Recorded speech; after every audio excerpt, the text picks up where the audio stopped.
Yo, c'est Noémie et aujourd'hui je vous retrouve pour vous présenter mon book haul pour le mois de mai. J'ai quelques titres à vous présenter, donc je vais pas trop m'attarder en introduction. Dans ce book haul, je ne vais pas introduire les livres que j'ai achetés aux Imaginales. Il y a une vidéo dédiée qui est sortie ou qui va sortir, qui est dédiée aux Imaginales, donc sur un débriefing plus un book haul. Donc je ne vais pas remettre ces livres ici. Là, je vais simplement vous présenter les autres titres qui ont rejoint ma pile à lire ou ma bibliothèque au mois de mai. Je commence par L'Arrache-Mot de Judith Bouilloc aux éditions Hachette. C'était le titre qui était présent dans la 1001 livres pour le mois de mai. Voilà, le thème c'était l'univers merveilleux des livres.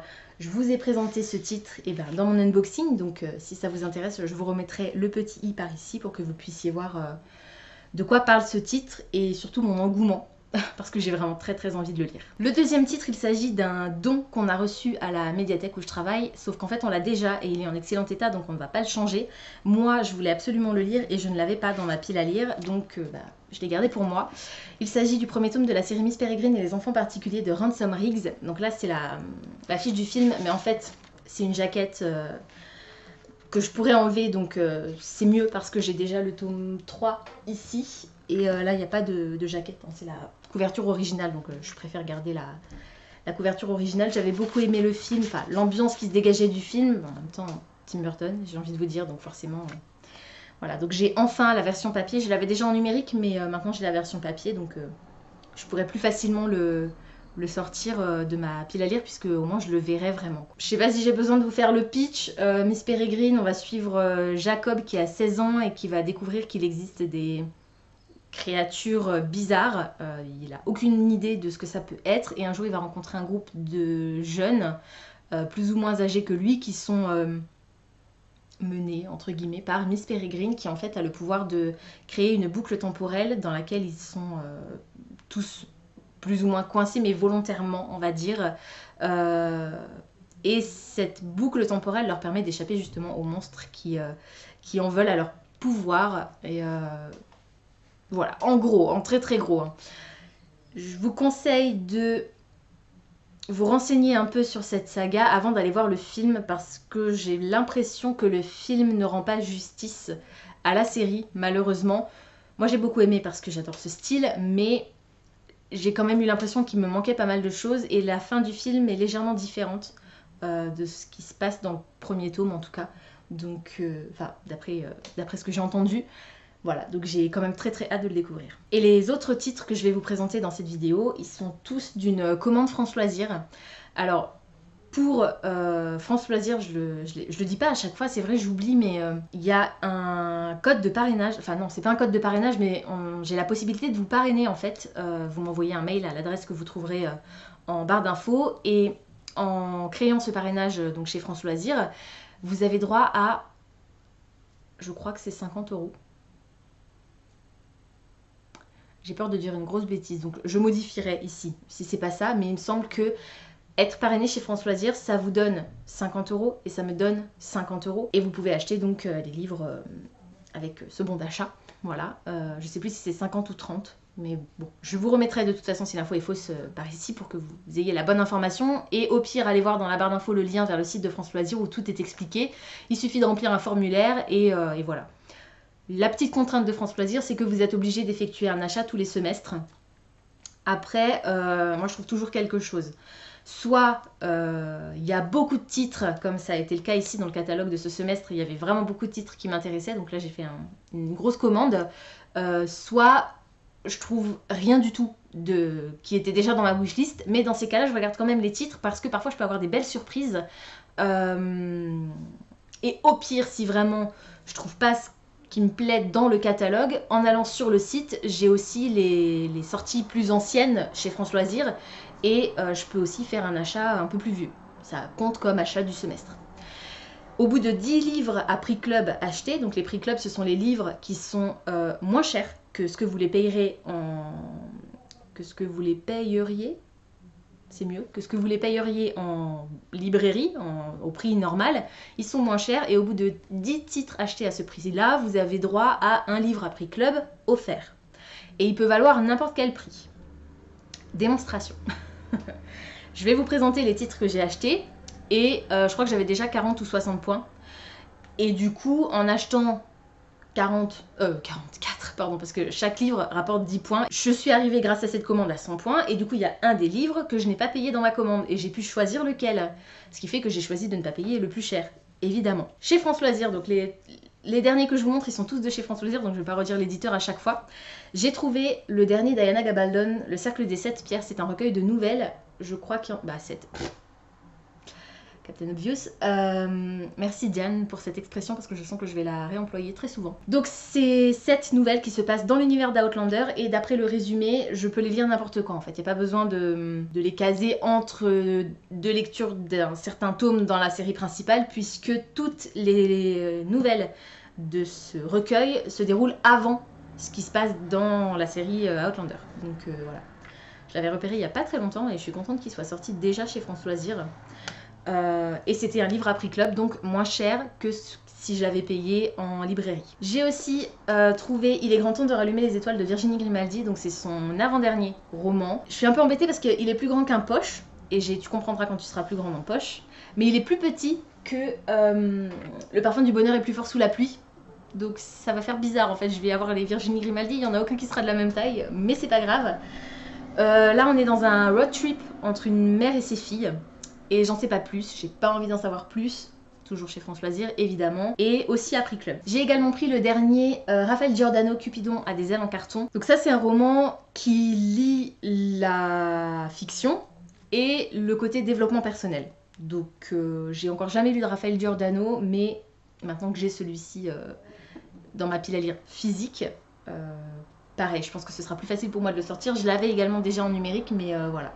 Prix club aussi, donc un peu moins cher qu'en librairie. Jefferson de Jean-Claude Mourleva, c'est un roman jeunesse engagé sur la cause animale, sur la façon dont les hommes traitent les animaux, notamment dans les abattoirs. Voilà, je vous en ai déjà parlé dans une wishlist. Je l'ai enfin depuis le temps. Prix club aussi, tout petit prix, genre moins de 10 €. Donc voilà, c'est l'occasion. Et en plus, j'ai vu qu'il était illustré.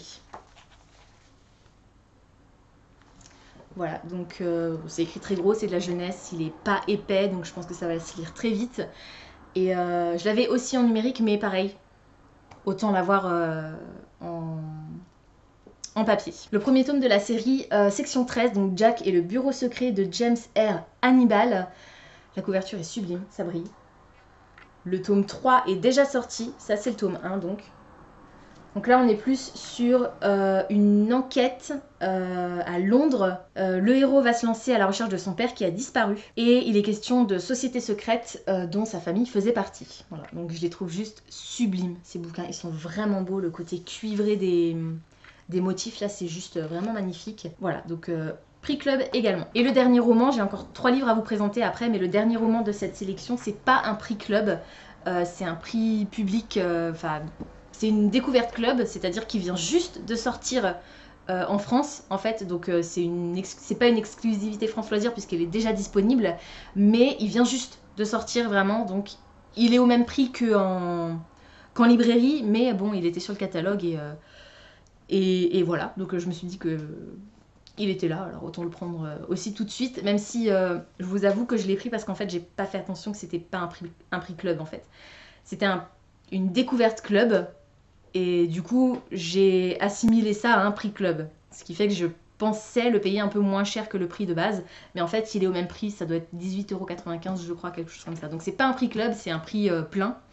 C'est un premier tome d'une trilogie je crois. De sang et de rage, c'est le premier tome de Children of Blood and Bone de Tomi Adeyemi. C'est de la fantaisie sur fond de légendes et mythes africains. Donc ça change, c'est un peu original, c'est une mythologie qu'on n'a pas l'habitude de voir.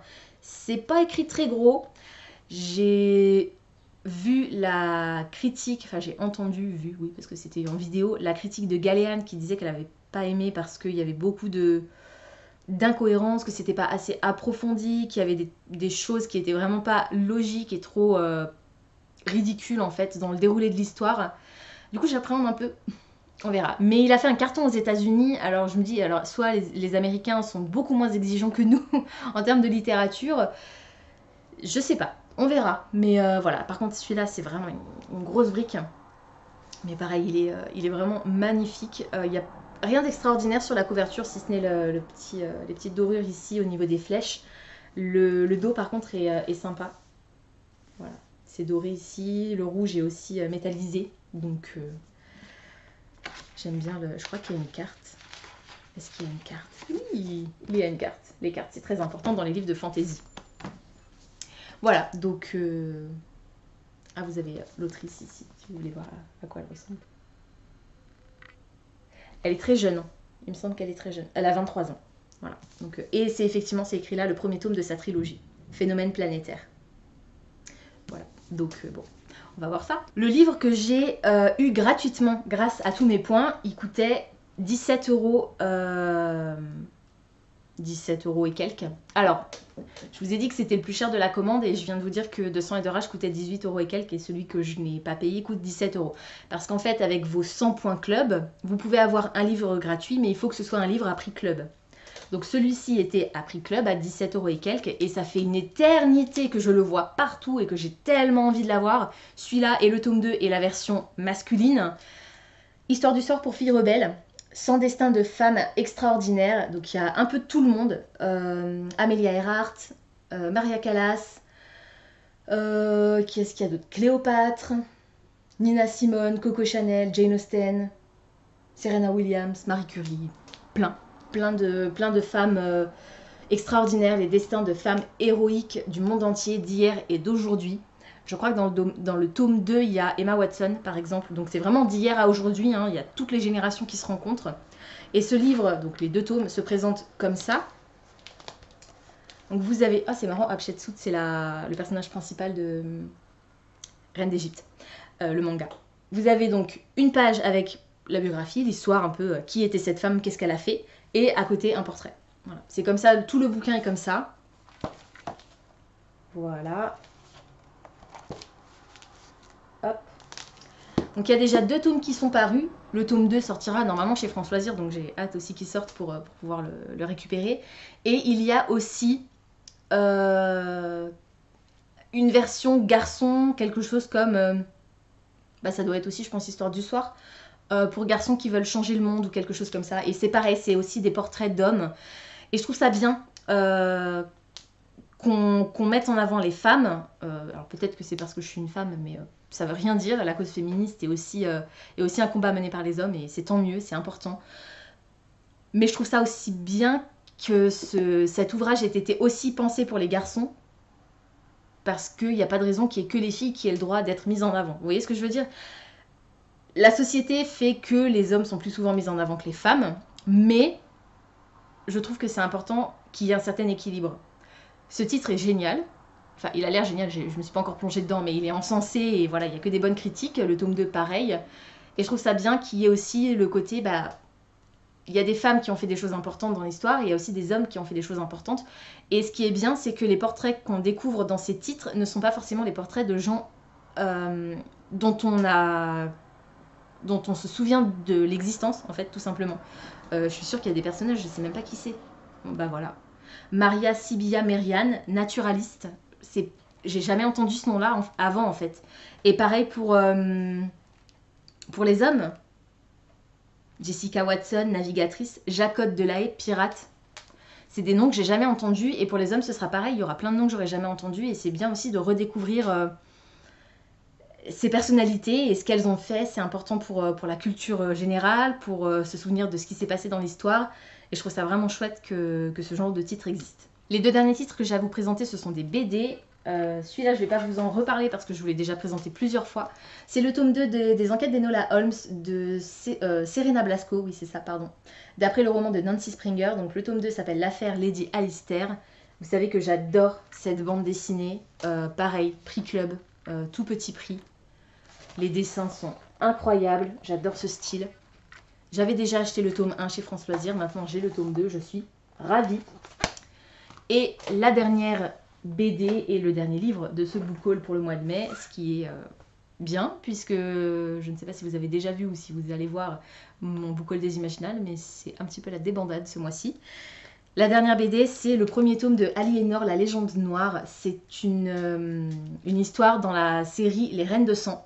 Donc là, les auteurs, illustrateurs, scénaristes, enfin les scénaristes et illustrateurs, je ne sais pas qui est qui.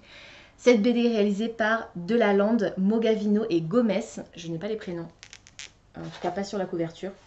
Bien sûr que si. Au scénario, Arnaud Delalande et Simona Mogavino, sur une idée originale de Simona Mogavino.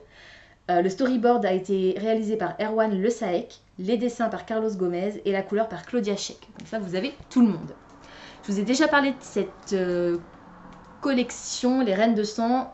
On va aborder, une fois encore, les femmes qui ont fait l'histoire, qui ont fait parler d'elles, qui étaient des femmes fortes, qui ont eu un destin plus ou moins tragique. Je crois que c'est le premier de la série Les Reines de Sang que France Loisirs propose. J'espère, parce que sinon ça voudrait dire que j'ai raté les autres et je serais un peu dégoûtée. En tout cas, ça c'est le tome 1 d'Aliénor. Pour l'instant, je crois qu'il y en a 6 sur Aliénor. Donc voilà, je suis contente. Je suis vraiment contente de l'avoir trouvé. Et pareil, j'ai hâte aussi de me procurer les autres. J'avais un peu peur du dessin. Mais en fait, c'est un dessin relativement classique. Donc ça va, ça me gêne pas. Voilà, le plus important, c'est l'histoire. Il y a certains dessins, je vais me dire, non, ça passe pas. Et dommage, parce que peut-être que l'histoire aurait pu me plaire, mais le dessin, vraiment, non. Là, ça va. Je suis pas particulièrement fan. Mais c'est un dessin, comme je vous dis, plus ou moins classique, donc ça passe quand même. Voilà, donc j'ai encore un destin de femme à découvrir et j'espère que c'est appuyé quand même sur de la documentation parce que je voudrais vraiment que ce soit le plus fidèle possible, même s'ils ajoutent une part de fiction. Pour en apprendre plus sur ces personnages historiques, il y a un avertissement au début, c'est ce que je regardais, il y a un avertissement au début. Cette saga s'inspire de la légende noire, donc la légende noire d'Aliénor, courant historiographique critique à l'égard de la souveraine. Elle est une interprétation romancée de sa vie reposant sur l'ensemble des faits historiques avérés, à partir desquels les auteurs ont construit leur version du personnage, en jouant de certaines zones d'ombre de l'histoire et en usant de quelques menues libertés voulues par le genre. Parmi les acteurs principaux de ce drame, seul le chevalier italien Vincenzo d'Amante est fictif. Nous invitons les passionnés d'Aliénor à retrouver leur souveraine dans les différentes biographies qui lui sont consacrées et qui ne manqueront pas de combler leur soif d'informations complémentaires. C'est bien. Voilà, donc c'est effectivement basé sur des faits qui se sont réellement passés, même si l'interprétation est fictive. La mobilette, ça fait plaisir. Bref. Mais vous le savez maintenant, de toute façon, on arrive bientôt en juin, donc les fenêtres vont être quasiment vertes dans toutes mes vidéos, sauf les jours où il va pleuvoir à Sceaux. Et maintenant, c'est le bus. Je suis désolée. Voilà, donc en tout cas, je l'ai et j'ai hâte de la découvrir. Voilà, c'est tout pour aujourd'hui, j'espère que cette vidéo vous aura plu. Comme d'habitude, n'hésitez pas à me dire dans les commentaires si certains des titres que je vous ai présentés aujourd'hui vous intéressent, si vous les avez déjà lus et surtout ce que vous en avez pensé. N'hésitez pas également à me contacter par mail si ça vous intéresse de vous inscrire à France Loisirs. Vous pouvez résilier votre abonnement à tout moment. Sachez-le, voilà, vous pouvez faire une première tentative et puis décider que finalement, non, je préfère arrêter. Pensez à vous abonner à la chaîne, à liker et à partager cette vidéo, ça me fera toujours plaisir. Pensez également à activer la petite cloche des notifications qui vous permettra de savoir quand je poste du nouveau contenu. En attendant de vous retrouver, je vous souhaite d'excellentes lectures, je vous dis à très bientôt dans une prochaine vidéo. Ciao!